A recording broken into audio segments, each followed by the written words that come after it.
This is an instructional video on how to properly bandage a foot, either front or rear. A couple of things that we want to talk about before we get started are anytime you're going to bandage anything, you need to have all of your equipment ready, all your materials, have it set out to hand to where you're not fumbling around while you're trying to hold the foot up.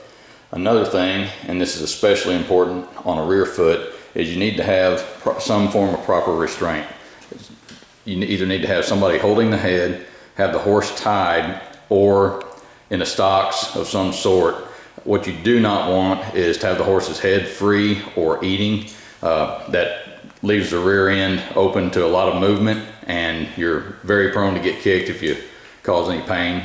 We've got this horse lightly sedated just to go over and show you easily how to put this on.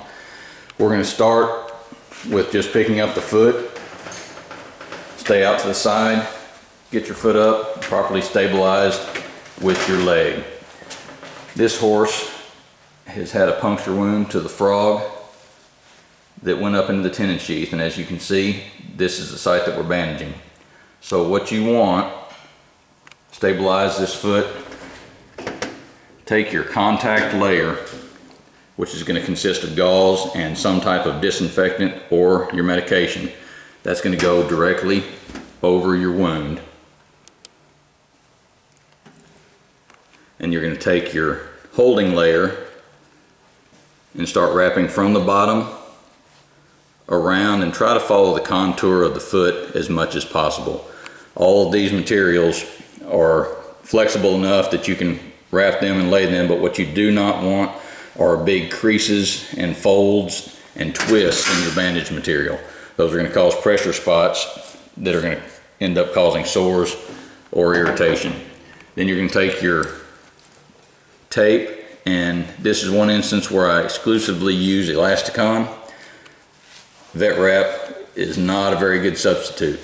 Start from the bottom, again wrap with the contour of the foot, go up over the pastern, and try to keep that foot somewhat extended so that it's in more or less the pastern and hoof are at their normal angle.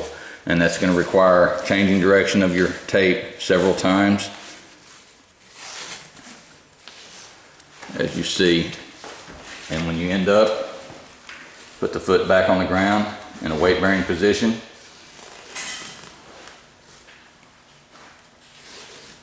And your tape follows properly the contour of that pastern. Cut it off, seal your edges. And that's what a proper foot bandage should look like. If you notice, we don't have any rolls, we don't have any creases. It's sealed at the hairline. When the horse bears weight, we don't have any gaps.